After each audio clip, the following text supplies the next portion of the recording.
Thank you for coming back to Gaurhar investments. अगर मैं आपको बोलूँ, एक ऐसा इन्वेस्टमेंट है जो आपको life time tax free returns देने वाला है, साथ में उसका रिटर्न्स बढ़ता भी रहेगा और आप भी उसमें आराम से इन्वेस्ट कर सकते हैं। ये ना तो कोई फ्लैट है, ना कोई बिटकॉइन है। आज हम बात कर रहे हैं एग्रीकल्चर लैंड में इन्वेस्टमेंट करने की और कैसे ये हमें बहुत ज़्यादा बेनिफिशियल है। आपने देखा होगा, बहुत सारे पॉलिटिशियंस रहते हैं, बहुत सारे जो सेलिब्रिटीज़ रहते हैं, वो इन्वेस्टमेंट करते हैं एग्रीकल्चर लैंड में। सबका थोड़ा थोड़ा एग्रीकल्चर लैंड रहता है, लेकिन उसमें से जो प्रोड्यूस आता है वो बहुत ज़्यादा होता है। तो क्यों इतने सारे पॉलिटिशियंस और सेलिब्रिटी एग्रीकल्चर लैंड में इन्वेस्टमेंट करने के लिए इतने रेडी रहते हैं, जबकि बहुत सारे अलग अलग ऑप्शंस हैं। एक फ़ायदा है, जो टैक्स उनका बहुत सारा बचता है और बहुत सारा कैश भी अकाउंट में आ जाता है। तो आइए बात करते हैं, जैसे अगर आप इन्वेस्टमेंट करना चाहें एक फ़्लैट में, तो फ्लैट का जो प्राइस है 15 साल के बाद उतना नहीं बढ़ता है, बल्कि बेचना भी मुश्किल हो जाता है पुरानी बिल्डिंग में। लेकिन एग्रीकल्चर लैंड को अगर आप 15 साल, क्या 20 साल या 25 साल कभी भी बेचेंगे, तो उसका प्राइस हमेशा बढ़ता रहेगा।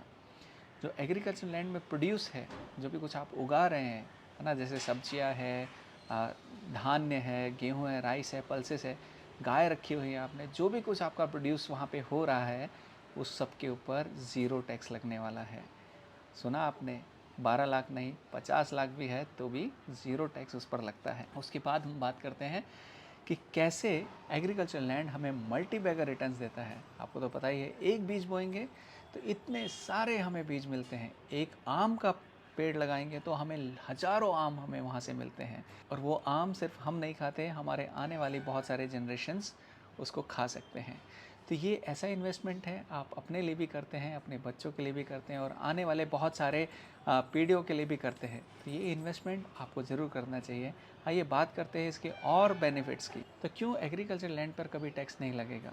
एग्रीकल्चर लैंड पर अभी तो टैक्स नहीं है, क्या फ्यूचर में लगेगा? कभी नहीं। देखिए, इतने सारे पॉलिटिशियंस हैं, उनका बहुत बड़ा वोट बैंक जो होता है वो होता है फार्मर्स। वो उन पर कभी टैक्स नहीं लगाएंगे। साथ में हर एक पॉलिटिशियन एक फार्मर भी है, जैसे हमने पहले बात किया। और टैक्स लगाने के लिए स्टेट गवर्नमेंट और सेंट्रल गवर्नमेंट दोनों को साथ में मिलकर आकर कॉन्स्टिट्यूशन बदल कर टैक्स लगाना पड़ेगा, जो कि बहुत मुश्किल है। एक बार केरला गवर्नमेंट ने टैक्स लगाने का प्रयास किया था, बट उन्हें थोड़े दिन में ही रिपील करना पड़े। आप देखते हैं, फार्मर प्रोटेस्ट से कौन नहीं डरता है। अगर फार्मर रोड पर आ गए तो आप खाएंगे क्या? आप किसी भी कंपनी में इन्वेस्टमेंट कीजिए, लेकिन खाने वाले तो आप रोटी, दाल, चावल, राइस, दूध, घी, पनीर, यही सब है ना। तो क्यों ना हम ऐसे जगह इन्वेस्टमेंट करें जहाँ का जो प्रोड्यूस है वो हम खा सकें और अपनी मर्ज़ी से उस इन्वेस्टमेंट को यूटिलाइज़ कर सकें। अगर आपके पास एग्रीकल्चर लैंड है तो आप उगा सकते हैं organic tomatoes, vegetables, pulses, grains, सब कुछ। और वैदिक कल्चर में तो बोला गया है कि जैसे अगर आपके पास लैंड है और 2 गाय हैं, तो आपको और कुछ नहीं चाहिए। इतनी महंगाई हो रही है, इन्फ्लेशन बढ़ रहा है, पर आपके एग्रीकल्चर लैंड से आपके पास सब कुछ ताज़ा ताज़ा आपके पास आ रहा है, वो भी ऑर्गेनिक। तो क्यों नहीं आप इसमें इन्वेस्टमेंट करना चाहेंगे? तो है ना ये बहुत अच्छा इन्वेस्टमेंट अपॉर्चुनिटी। आप भी हमें कमेंट करके बताइए आपकी राय। So thank you for coming and be part of Gaur Hari investment family.